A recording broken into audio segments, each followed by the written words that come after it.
নমস্কার বন্ধুরা, Amba food and ব্লগে তোমাদের সবাইকে স্বাগতম। তো আজকে দেখাবো শিঙি মাছের একটা রেসিপি। শিঙি মাছ দিয়ে, কাঁচা শিঙি মাছ দিয়ে কষা করব।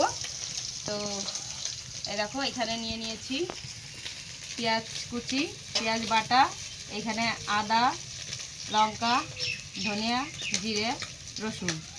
তো এখানে কটা কাঁচা লঙ্কা, আর এইদিকে ধনিয়া পাতা, টমেটো। তো কীভাবে কি রান্না করি পুরো রেসিপিটা তোমরা দেখতে থাকো। দিয়ে দেবো লবণ, হলুদ,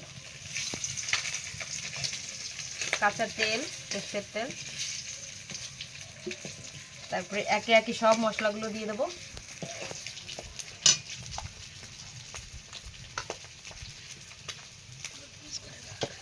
তারপরে ভালো করে মাখিয়ে কিছুক্ষণ রেখে দেবো। মাখানো কমপ্লিট। এখন কিছুক্ষণ ঢাকা দিয়ে রেখে দেবো 15 মিনিট মতো, তারপরে রান্না করব। কড়াই বসিয়ে দিয়েছি,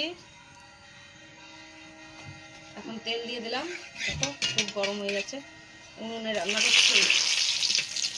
তারপরে শুকনো লঙ্কা, তেজপাতা, জিরে,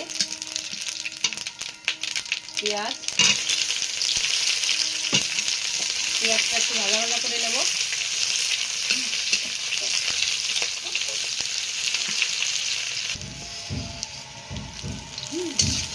পেঁয়াজটা একটু ভাজা ভাজা করার পর টমেটো কুচিগুলো দিয়ে দেবো।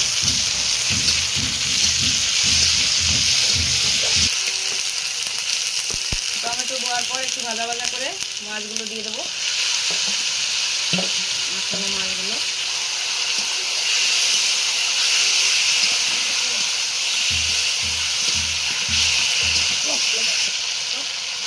বেশি নাড়াচাড়া করবো না, জল দিয়ে ঢাকা দিয়ে দেবো। যেহেতু কাঁচা মাছ বেশি নাড়াচাড়া করলে ভেঙে যাবে।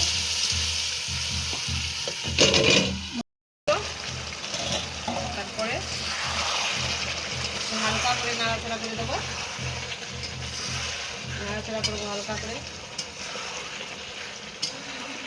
তারপর আবার ঢাকা দিয়ে দেবো।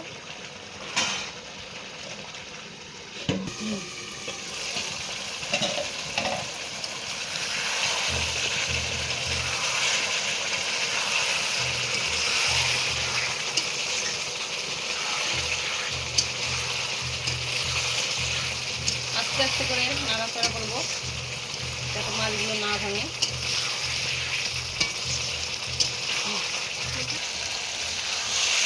কষানো আমার হয়ে গেছে, দেখো তেল ছেড়ে দিয়েছে। তো আমি এখন জল দিয়ে দেবো।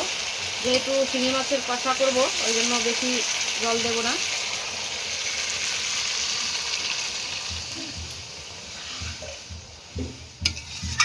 এবার ঢাকা দিয়ে দেবো।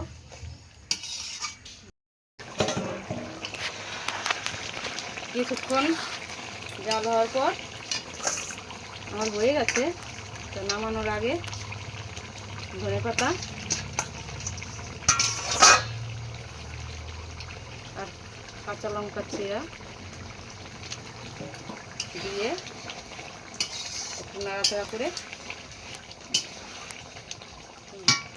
গরম মশলা দিয়ে দেবো।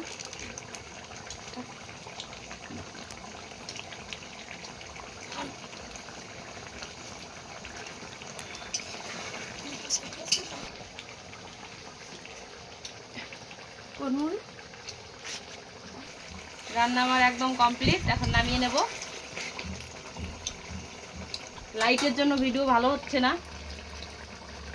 অন্ধকার হয়ে গেছে। নামিয়ে নিয়েছি, পুরো কমপ্লিট। এখন গরম গরম ভাতের সঙ্গে খাওয়া হবে। এইভাবে রান্না করে একদিন খেয়ে দেখবে বন্ধুরা, দারুণ লাগে খেতে।